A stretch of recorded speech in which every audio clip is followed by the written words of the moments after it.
Sim, senhor. Arrupia, Magossi. Bora lá.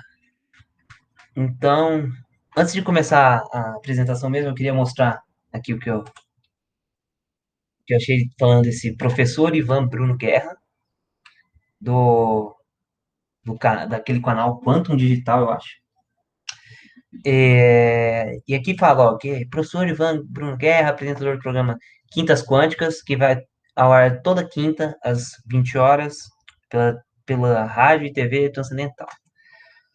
Aqui ele fala sobre o programa, que é uma viagem de conhecimentos experimentais que vão desde cordas vibrantes e pulsantes, passando pelos quarks, multiversos holográficos. E aí ele fala aqui, ó, trazendo a física quântica na prática para o nosso dia a dia, onde você faz a pergunta. Aqui tem o professor Ivan, ele é o fundador, né, desse Quantum Digital, criador e desenvolvedor de novas tecnologias de análise e manipulação de campos informacionais. Ele é licenciado em Engenharia Elétrica e Eletrônica pela Universidade do Algarve, Portugal. Ele tem pós-graduação aqui. Né? E aqui ele diz, ó, palestrante e facilitador nas áreas de física quântica, campos mórficos informacionais, energias alternativas e sustentabilidade. Até de sustentabilidade. Então, eu vou falar um pouco sobre o vídeo que ele que eu mostrei para vocês lá sobre física quântica sem rodeios. Então, assim, antes de começar a falar mesmo sobre esse vídeo, eu quero deixar bem claro aqui que eu não tô aqui para falar da crença de ninguém, do ponto da fé de ninguém. Eu tô aqui para falar só sobre o ponto físico. Então, assim, tudo que eu vou falar aqui vai ser sobre a física quântica, não vai ter nada a ver com crença, com fé. Só para deixar bem claro, porque ele mesmo diz no vídeo dele, física quântica sem rodeios. Ele está falando sobre ciência, não sobre crença. Só para deixar bem claro. Então, vamos começar aqui.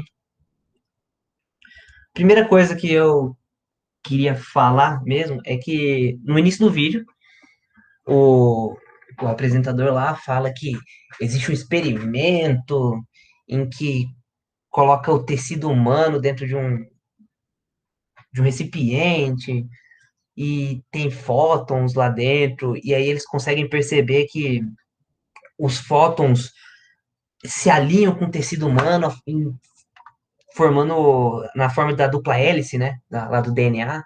Então, cara, vamos primeiro entender o que são os fótons, onde eles estão presentes, para a gente tentar ver se isso realmente acontece. Primeiro, os fótons, de maneira mais simples, assim, para entender, eles são partículas que não possuem massa. Como assim? Ou seja, eles são pacotes de energia. Então, eles são os pacotinhos de energia que cada um tem a sua energiazinha. Beleza? E esses fótons, eles compõem a luz. Então, tipo, a luz, aqui na física quântica, ela não tem mais o comportamento ondulatório como na física clássica. A gente vai entrar no comportamento é, particular dela. Então, tipo, agora ela vai ser uma partícula aqui, que são essas partículas são chamadas de fótons, tá bom? Então a gente já sabe que a luz é composta por esses fótons. E assim, para entender, para falar, pô, mas vocês já viram esse fóton? Assim, ver não, mas a gente, pro experimento, principalmente pelo efeito fotoelétrico, que Einstein ganhou o Nobel justamente por isso, não foi pela relatividade, a gente consegue ver essa manifestação corpuscular da, da luz. Que o efeito elétrico, assim, fotoelétrico, desculpa, na verdade, assim, é bem, de forma bem simples, assim, a gente tem o fóton aqui, vamos supor que aqui seja o fóton, ele vem, ele interage com uma placa metálica, e nessa placa metálica a gente tem os elétrons, esse elétron, ele absorve a energia desse fóton, e ele é expelido dessa placa. Puf. Com esse experimento, a gente consegue ter uma melhor ideia do comportamento corpuscular da luz. E outro experimento também que teve foi o espalhamento Compton, só que ao invés do elétron pegar a energia do fóton e ser ejetado, o fóton tem uma colisão, o fóton também recebe uma. Ele é refletido, que vamos dizer, ele recebe na colisão, o fóton vai para o lado, o elétron é ejetado do mesmo jeito. Então vamos lá. A gente tratando da luz como um comportamento corpuscular agora, a gente tem que a luz é composta por esses fótons. Então vamos pensar, pô, se o cara viu que no tecido humano a gente forma o fóton, ele interage de forma a ficar parecido com o formato do DNA, se a gente tacasse, por exemplo, um laser vermelho aqui no nosso braço, a gente ia ficar com a forma do DNA em volta da gente? Como é que seria essa interação? Não faz sentido, a gente não vê isso, entendeu? Então, assim, é complicado falar uma coisa dessa. E vamos para a próxima parte, então. Que ele fala logo em seguida, né? Aí ele fala, não, então já que a gente tá falando da luz, não sei o que, falou um monte de coisa, colocou no meio, porque aqui eu vou falar mais sobre a física quântica mesmo. Ele estava considerando a luz também ó, a onda eletromagnética, aí saiu um pouco dessa parte. Como é que fala? Juntou onda eletromagnética com onda mecânica, não falou do, de interferência construtiva nem nada, só falou que a onda bate e aí cria um ponto de atrito. Então, aqui eu vou falar sobre ela na física quântica mesmo, não vou abranger na física clássica. Então, a primeira coisa que eu vi que ele falou ali foi sobre a velocidade da luz. Ele falou, já tem estudos que falam que a velocidade da luz não é a máxima, de jeito nenhum. Cara, é sim, mas aqui a gente tem ó, a velocidade da luz, que é aproximadamente, eu coloquei aqui a velocidade, quanto que é a velocidade da luz, que é aproximadamente 3 vezes 10 a 9 metros por segundo. E dá uma caralhada de quilômetros por hora. Só fazer a conta, multiplicar por 3 vezes 3,6. E aí, mas por que que essa velocidade da luz ela é a máxima, assim, no vácuo? Acho que ele quis dizer no vácuo, né? Então, com a relatividade de Einstein, a gente tem a massa relativística. A massa relativística. E o que que seria essa massa relativística? Aqui a gente tem a equação dele, que tem a massa do objeto que está com velocidade, e aqui a gente tem a massa em repouso dele. Aqui a gente tem a velocidade desse objeto e a velocidade da luz. A gente pode perceber aqui por essa equação que quanto mais próximo da velocidade da luz for a velocidade do nosso objeto, mais próximo de 1 essa divisão vai ficar. Então, se chegar muito perto da velocidade da luz, isso aqui vai dar, por exemplo, 0,99999. Então, 1 menos. Isso vai dar um número muito pequeno. Você tira a raiz, mas ainda vai ficar muito pequeno. Então, se a gente está dividindo a nossa massa em repouso aqui por um número muito pequeno, essa massa aqui vai ter que aumentar demais. Então, eu quero saber qual foi o objeto que esse cara viu aí que tava. Que esse cara viu os estudos que tava sendo mais rápido que a luz. Será que ele viu a série do Flash? Mas, pô, é uma coisa que não dá para se imaginar agora, né?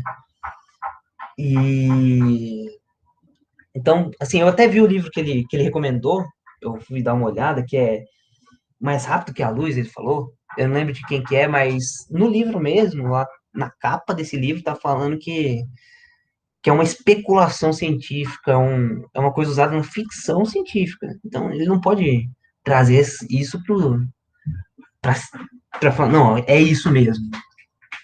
Pô, sacanagem, né? Então, vamos falar da outra parte que eu achei bem legal. Que, assim, ele não falou exclusivamente, ele não falou o princípio da incerteza é isso. Mas ele trouxe um conceito que eu acho que ele quis relacionar sobre isso, que foi uma hora que ele falou sobre a crença no ser maléfico, né, no diabo, ou na crença dele não existir. E, cara, ele falou que ele existe e não existe ao mesmo tempo.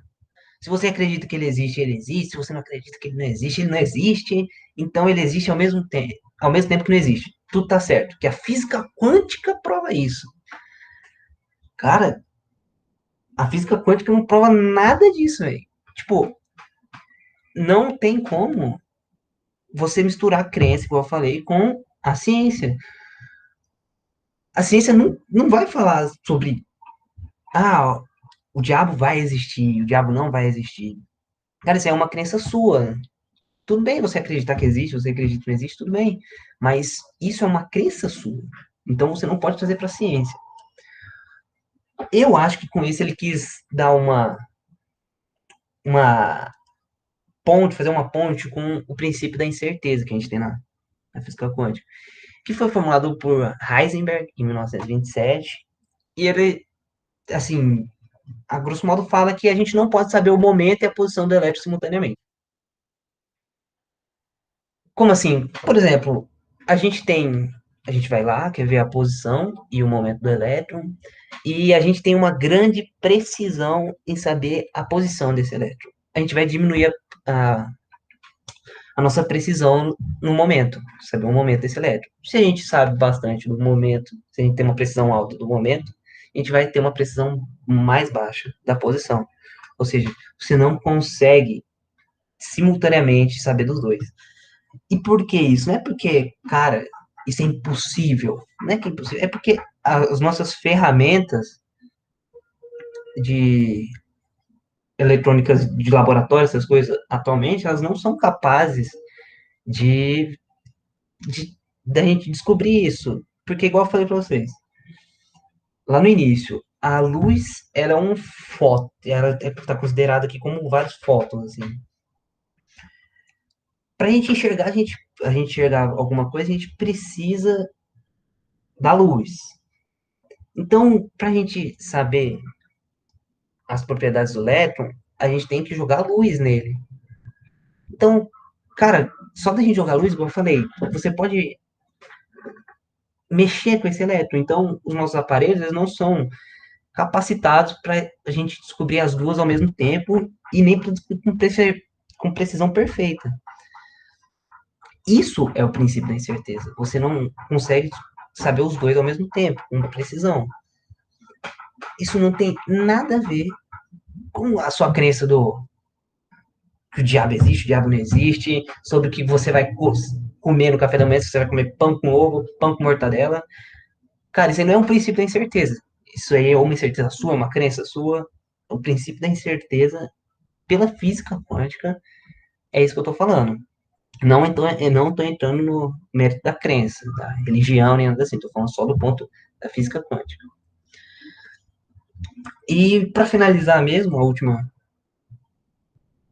tema que ele falou lá, é sobre o salto quântico, que eu fiquei até impressionado. Você coloca no Google salto quântico, aparece muita pessoa falando dessa alcance o seu eu superior, tenha salto quântico e saia da depressão, algumas coisas assim. Cara, isso não tem nenhuma comprovação científica sobre isso. Se o cara tá falando pra você, se você tiver um salto quântico, você vai sair da depressão, isso é furada, velho. O salto quântico não tem nada a ver com o que a gente tem aqui no nosso mundo aqui, vamos dizer assim, grande. Porque a mecânica quântica, na realidade, só veio porque a gente não consegue aplicar as leis que a gente aplica na física clássica, no nosso mundo aqui, no mundo dos pequenininhos. Então, assim, nada que você vai relacionar quântica, a gente vai relacionar com o nosso dia a dia, assim. O salto quântico tá lá pro elétron, com o elétron, não tem nada a ver com a gente, né? Eu pulei da minha cama, caí no chão, fiz um salto quântico. Não. Ou saí da depressão, tive um salto quântico, também não. Então, basicamente, o salto quântico, que eu coloquei aqui, quando o elétron salta de um orbital para o outro, como de forma bem simples, então o elétron está aqui na camada L, por exemplo, ele vai para a camada M, ou da camada M vai para a camada L.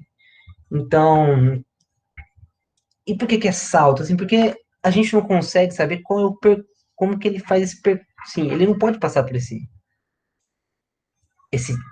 espaço aqui até chegar na próxima camada. A gente sabe que ele está aqui, veio para cá, está aqui, veio para cá. Ou recebeu energia ou emitiu energia. Tinha radiação, né, no caso.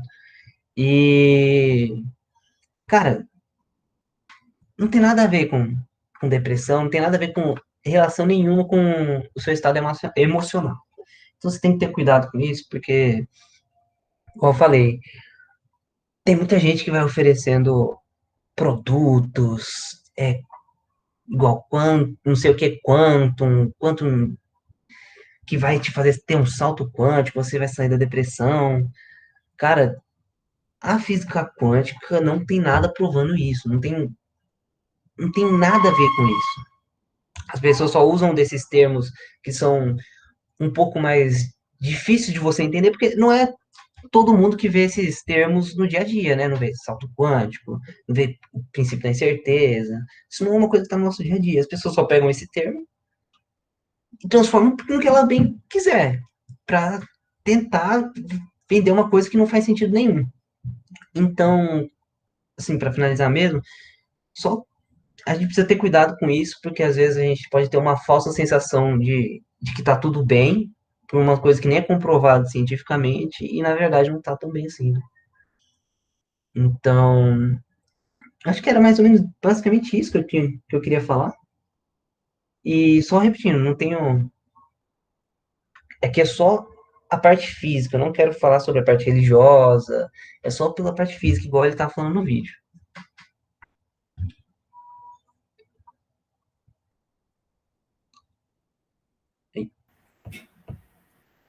Fechou? Acho que sim, assim, se vocês tiverem alguma coisa para falar aí, porque o cara Ah, fala não, bastante. ixi, tem muita coisa aqui que a gente pode falar, cara. O vídeo que você mostrou é uma agressão, igual eu estava falando, ao conhecimento da física quântica. Né? Alguns comentários importantes aqui. Primeiro, quando ele começa a falar de um experimento que existe, esse é muito comum no meio da pseudociência, da galera charlatã. Vão tentar associar alguma coisa a um experimento. Só que o experimento não existe. Né? Tanto é que ele não cita quem fez esse experimento. Se você procurar, não vai encontrar, cara, porque não existe. Eu procurei, eu não achei não. E a ideia de um tubo de ensaio onde você tirou a matéria lá de dentro, é Sim, tá possível só criar o vácuo lá. É possível? Num tubo de ensaio? Não.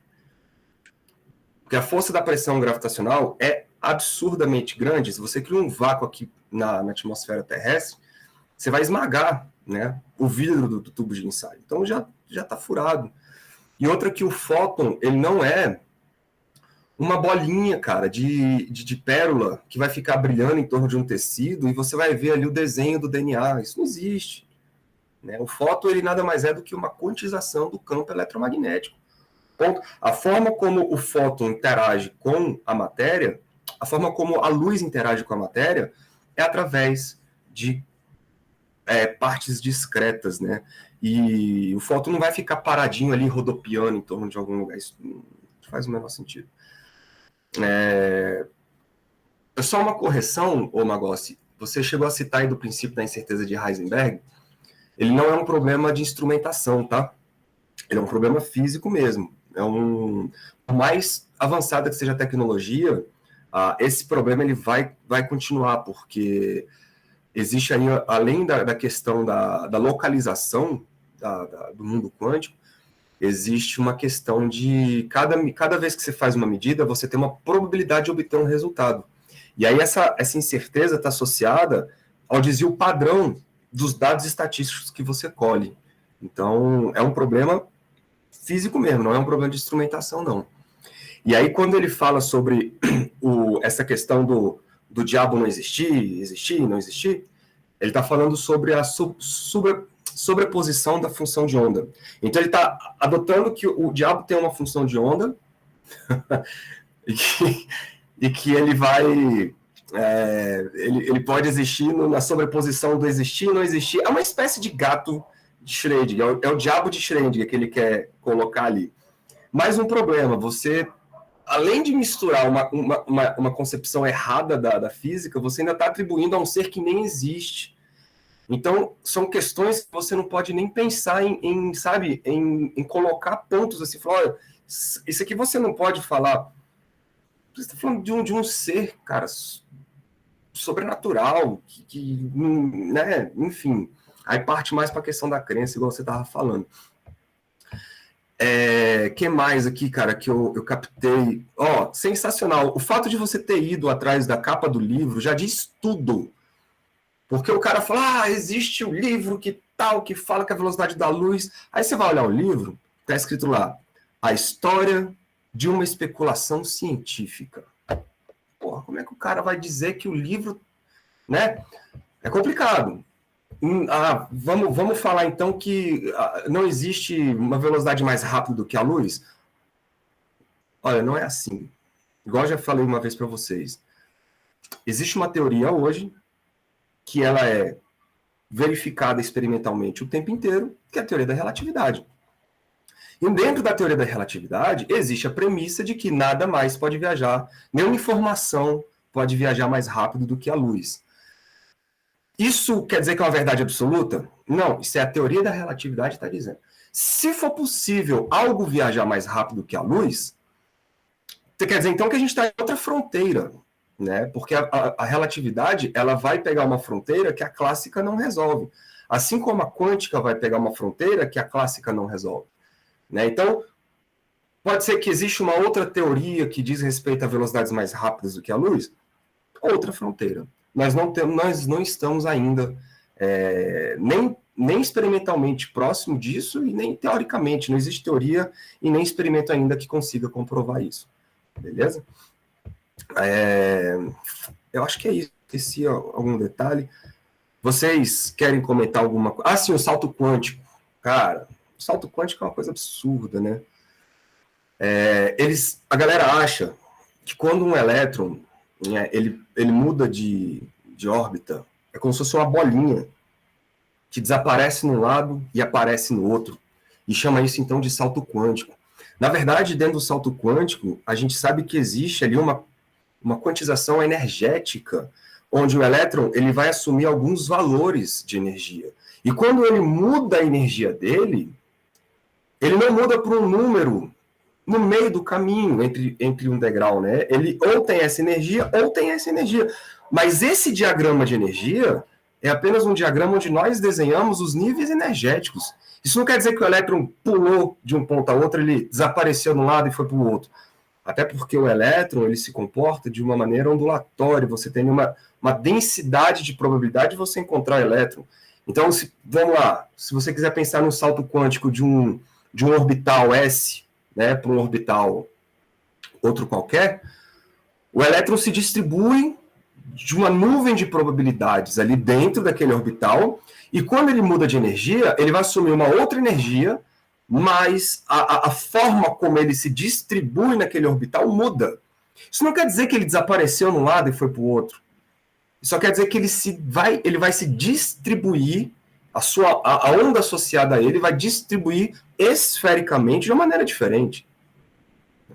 Então, isso não existe, essa questão do salto quântico, desse ponto de vista que eles estão falando. E quando você quer associar isso ao comportamento humano, cara, isso é um absurdo. Né? Você não muda, e mesmo que você mude de estado de feliz para deprê, ou deprê para feliz, você está chamando isso de salto quântico, isso é licença poética, né? Você está pegando uma palavra do mundo quântico e querendo usar para o seu dia a dia. Não funciona assim. Não funciona assim. Então, muito complicado, cara, e muito perigoso, igual foi bem pontuado aí por você. Eu acho que vender milagres às pessoas devia ser crime, velho. Essa galera tinha que ser presa. Tinha que ser presa. Mas, enfim. Alguém quer dizer alguma coisa aí?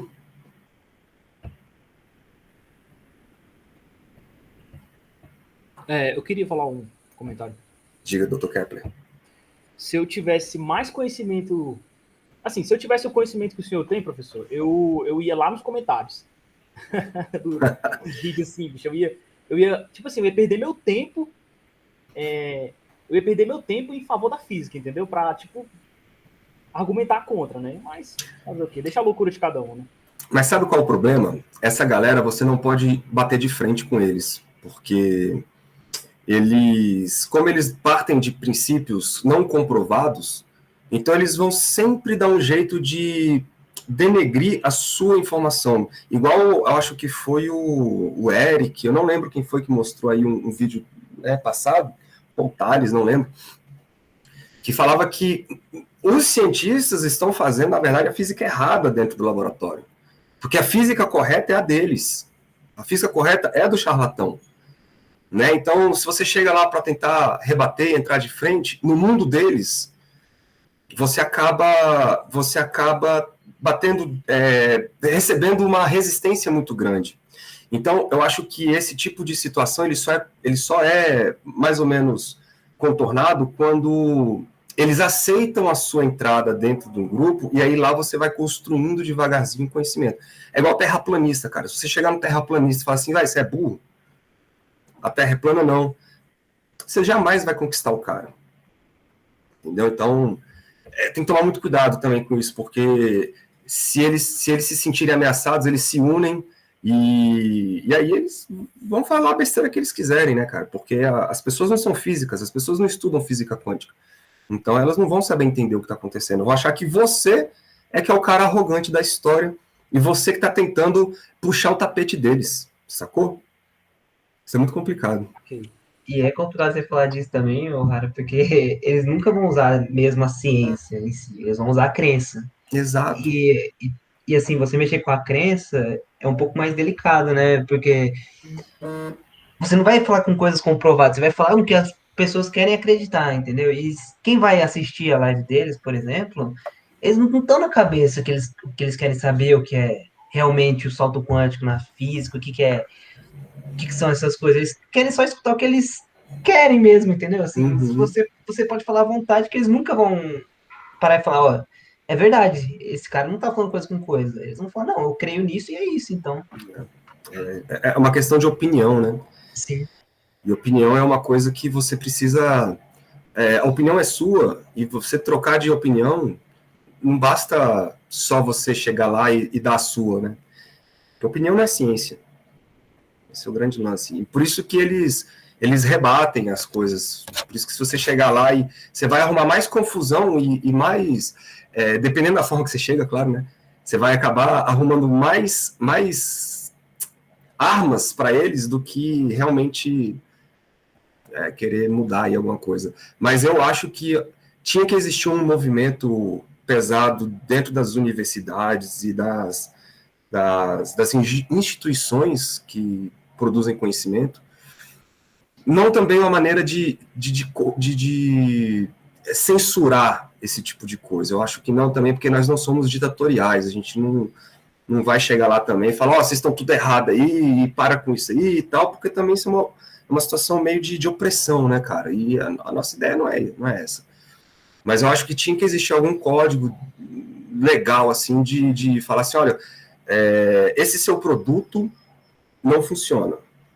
Então, se você continuar enganando as pessoas, o problema é que também as pessoas elas querem comprar, né? Elas querem se vender. Como é que você vai negar uma pessoa um tratamento em que ela acredita que aquilo seja verdade? Vocês estão entendendo? É complicado assim a posição, né?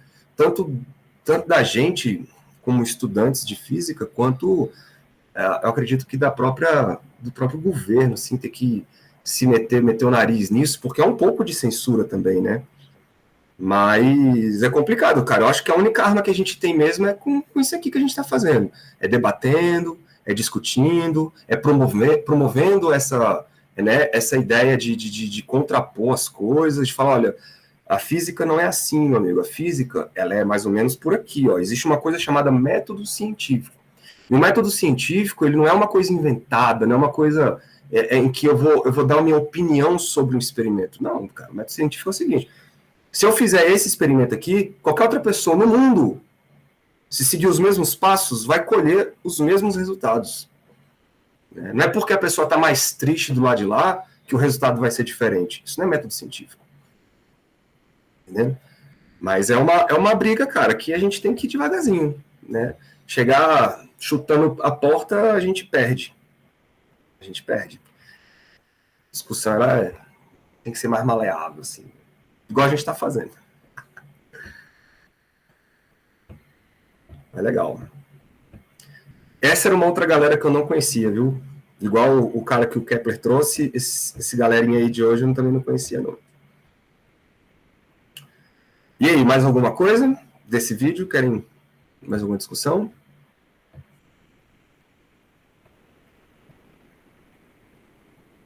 Não? Então eu vou parar a gravação aqui.